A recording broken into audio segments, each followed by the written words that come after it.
Chapter 3. Michael Carter shuffled his feet as the roulette wheel span. The sound was smooth mahogany and playing cards in wheel spokes, and sometimes when he shut his eyes at night he could hear it. The table was American, not French, so had the double green zero as well as the single, but he accepted the reduced odds like a tax increase. The outer track picked up speed, and a small white ball zipped into view, climbing the incline of the wooden runner and sticking to its upper rim like a stock car.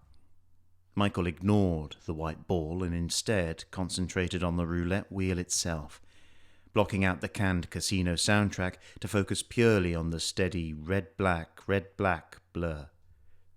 He was manifesting, a new technique he picked up from an article in yesterday's Metro, and was concentrating all his thoughts and energy on the low numbers. Black 17, age of his professional debut. Black 22, his best goal tally for a season. Red 19, age of his England debut. Black 7, goals scored for his country. Red 8, his shirt number from another life. They were all there, floating behind his eyes like fat balloons ready to pop. The ball began to lose pace, and Michael shuffled his feet once more, his habit, the gambling equivalent of a golfer's waggle, and turned his attention to the white orb that was no bigger than a mint imperial. The casino held one collective breath, but Michael ignored the tacky sound effects, instead putting every thought he had into the numbers, his numbers, not hoping but knowing that the greedy ball would drop his way. It clipped a metal deflector and skipped down onto the roulette wheel itself with a tap, tap, tap, hopping and jumping anti-clockwise against the wheel's rotation. His pulse steady, Michael watched the ball settle in the black pocket numbered 10. His eyes flicked to the layout. He was the only player. Coloured chips in neat stacks dotted the green felt, obscuring numbers and symbols that to most people wouldn't mean much. To Michael, they meant everything. Black 10 meant he'd lost on the split but won on the column. The balance in the top right of the computer terminal flashed and hit £300. A fleeting, almost imperceptible nausea touched the top of his stomach and ran down into his buttocks. He barked out a cough, and his fingers went to work, rapidly tapping the screen, distributing virtual chips for the next spin of the wheel. The wheel span, and the ball fell. As it dropped, a cry went up behind, and Michael turned. A rake-thin Jamaican, whose jeans were held up with electrical wire, was getting stuck into a Romford dog race. The man shouted at the wall of televisions, and Carter sensed, rather than saw, the frowns from the handful of men dotted about the bookmakers. 10 a.m. was far too early in the day to be getting emotional. Carter turned back in time to see the white ball hit the high 30s. Fuck's sake! The balance in the top right of the screen fell to 0. Michael fumbled in his jean pocket and fed 3 more screwed-up 20s into the machine. There was no need to smooth them out. The machine was built to swallow the most crumpled of notes. It made things easy, the machine. Made the betting experience as painless and as simple as possible. Its technology was state-of-the-art, and its ease of play beautifully constructed, built on a business model of margined odds and lightning-fast wagers. The quicker the bets were placed and settled, then the higher the chance a punter would reinvest. Don't give them time to think. Turn money irrelevant. Ease of play and speed was the bread and honey of bookmakers the world over. You could be a pissed-up cripple with one eye. If you could tap a screen, then you could place a bet. Michael didn't drink, was a former professional athlete, and had 20/20 vision. He watched the little coloured chips stack into place and tried to block out the dogs. Michael left the bookies a little after 10 p.m. The morning had been a success. By the time he was tucking into a 3-piece meal deal from the chicken cottage next door, he was £5,000 to the good. Bullish on his return from lunch, and with no real-life racing until the 2:05 at Taunton, Michael found himself betting on a computer-generated horse race from a fictional track called Gleebwood, and promptly lost £1,000. With frustration and chicken grease pumping in his veins, he placed what was meant to be an edifying 250 straight down on red, but when the little white ball nestled in the pocket of black 13, he bit his tongue hard enough to taste blood. From there, the afternoon was a struggle. Taunton, a loss chaser, 1 step up and 2 steps back, like a drunk who could see the front door handle but couldn't quite grasp it. Night fell, and Michael tried to regroup, taking in some Stratford air under the electric hum of Westfield. A stiff breeze had picked up, shoving empty styrofoam cartons about his street and the fur of his parka between his lips. He needed a dead cert, a morale-boosting palate cleanser of a bet. He needed Brentford versus Leeds in the Monday night game. Neither team had kept a clean sheet since August, and both could do with a win. The odds were short and the match poor, but it ended 1-1, and Michael left the bookies up just shy of £2,000. Head down out of habit, Michael caught the number 52 back to Leighton High Road, getting off outside Wetherspoons. He dawdled at the door of the pub, looking through its frosted windows, tempted by the door sticker that advertised free Wi-Fi. There was an NBA game going with a decent point spread that Michael could follow on a betting app, but he pulled himself away. Weeknight drinkers knew their football, and they'd recognise him. There'd be awkward questions that stirred up awkward memories. Carter turned away and dug his hands deep into the pockets of his parka, felt his fingers slip through holes into the cold coat lining. The town of Leighton lay before him, dark and arrow straight, somehow made even darker by the lights of the late-night barber shops. In an ideal world, he'd be living south of the river, Peckham or Bermondsey, places he knew from childhood. But he knew he wouldn't be able to stand the constant catch-ups, "So, what are you up to now?" Besides, he didn't owe money to anyone in Leighton. He set off, away from the pub, his coat pulled tight about his skinny frame, into the noxious cloud of post-weekend kebab meat that swirled across the pavement. He walked fast, avoiding eye contact with other pedestrians, stepping over chicken bones and dog shit. At the cost cutter, he swung off, heading down a street whose pavement was crowded with chest-high rubbish bins. A century ago, the road would have been sought after, 6 miles outside the overcrowded, blitz-riddled city, but now the large Georgian properties had been turned into apartment buildings that housed 24 bedsits of varying size. Michael paused outside one such house, fingering a key through his coat lining. Stealing a glance backwards into the dark, he quickly dragged himself into the shadows of a wheelie bin and listened. An ambient rumble of drum and bass came from a second-floor flat across the street. He blocked it out and shut his eyes. It was his nightly ritual, this, like teeth brushing or checking the news.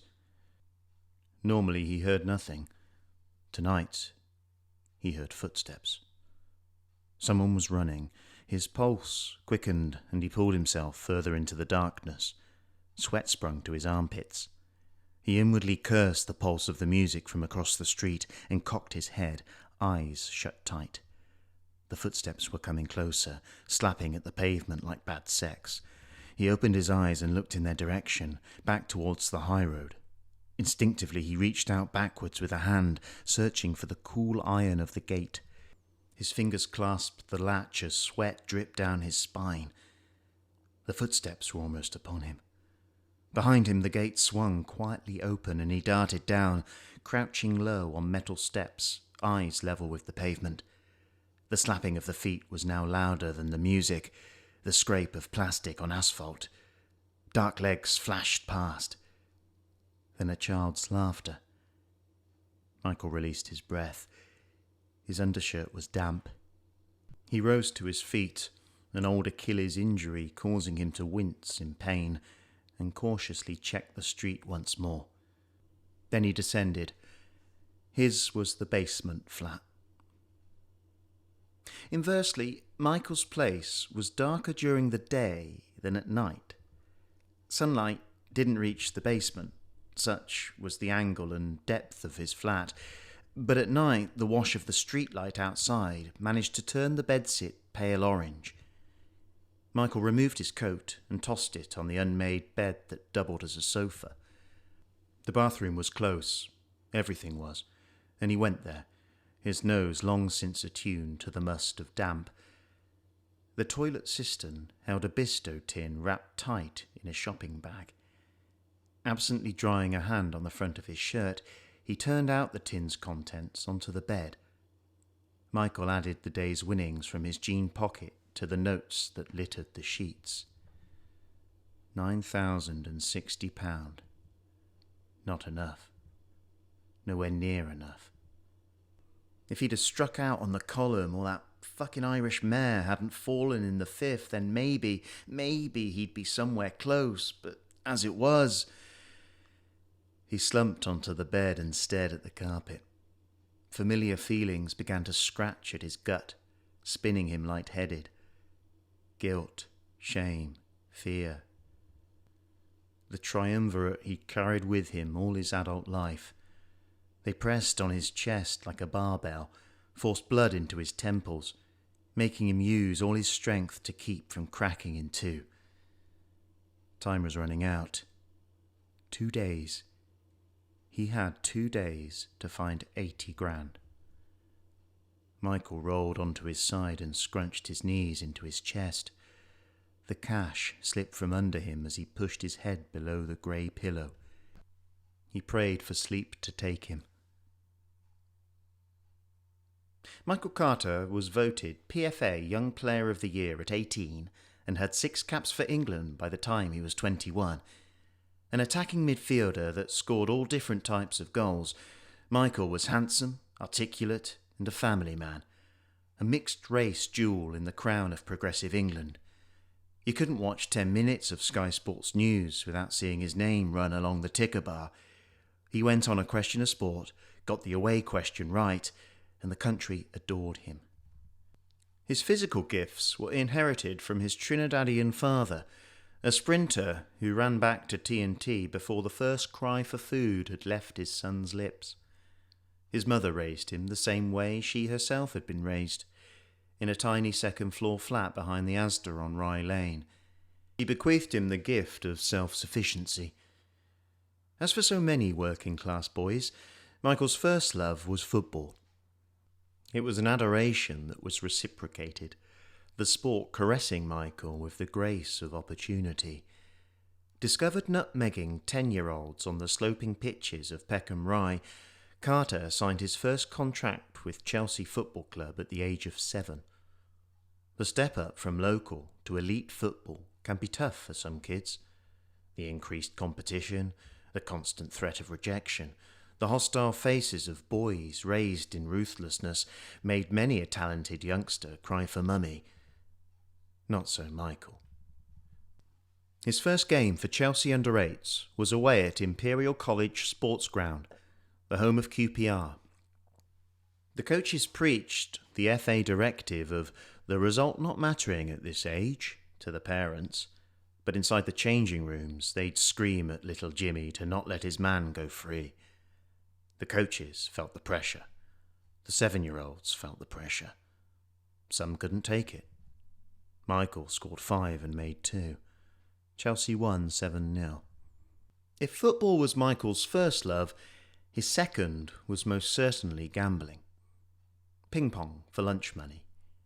How long can you stand on one leg? Who can hit the crossbar from halfway? Who can eat the most chicken nuggets without vomiting on your Nikes? The life of a child is filled with these inconsequential wagers, bets amongst friends and rivals to increase the satisfaction of victory. The youth system of a professional football club is no exception. Kids were making bets with one another before they could pull off a Cruyff turn, with the full knowledge and encouragement of the coaching staff. The clubs want winners, competitors who aren't afraid to take chances when a football match is on the line. They want kids who are prepared to risk it all to win. By his 17th birthday, Michael had been training with Chelsea's first team for a month. The step-up had been difficult at first. Not from a physical point of view. Michael was overdeveloped for a 16-year-old, but from a mental standpoint. The change in intensity took him back. The men in the first team were playing for their livelihood, to put Bentleys on the drive and their kids through private school, and they weren't about to lose their place to some teenager. But Michael rode out the tackles and the put-downs. He survived the hazing and began to shine. The football season was drawing to a close, and Chelsea were still in the hunt for titles. Tuesday's training session finished, as always, with a small-sided game, resulting in the losing team having to stay behind and run shuttles. Michael scored the winner and was mobbed by his new teammates. Acceptance felt good. It felt even better when they invited him to the Hope and Anchor on the King's Road to watch the Cheltenham Gold Cup. At that stage of his life, Michael didn't care about the racing, didn't know a horse's nose from its tail. He was just happy to feel part of the team. Inside the pub, the club captain took him under his wing, bought him a beer, shunted other, more senior players aside so the match winner could sit front and centre before the pub's widescreen. Michael watched the other players around him placing bets, never hundreds, always thousands. The captain asked what horse he liked the look of. Michael scrolled through the runners on the older man's phone and chose one at random. £25, a quarter of his YTS wage on Monty's Pass. Michael was instantly hooked. The noise of the pub, the smell of spilt Guinness, the electricity that zipped through the room as men screamed at the television, thousands upon thousands of pounds at stake. He sat, eyes wide, not daring to blink in case his horse went down. As the race continued, as more and more horses tumbled at every 8-foot fence, Michael edged closer and closer to the edge of his seat. A child teetering on the lip of a giant waterslide. Monty's Pass overtook third as it cleared the last, kicking on down the home straight, pulling away from second, going clear, racing clear as the bright Cotswold sky. The din of the pub had faded. Nothing mattered anymore. Not football, not acceptance, only the horse, its eyes wide, teeth bared, the rumble of hooves pounding in his chest like jungle drums. Monty's Pass won comfortably. Michael cheered. The club captain shook his hand and clapped his back. The glow of victory, of trebling his £25, stayed with him for all of 10 minutes. Carter woke at 3 a.m. with the orange light across his eyelids. For a moment, he experienced the beautiful feeling of confusion, of not knowing who or where he was. Then he remembered. He fumbled beneath the pillow for his phone and quickly logged into a betting site.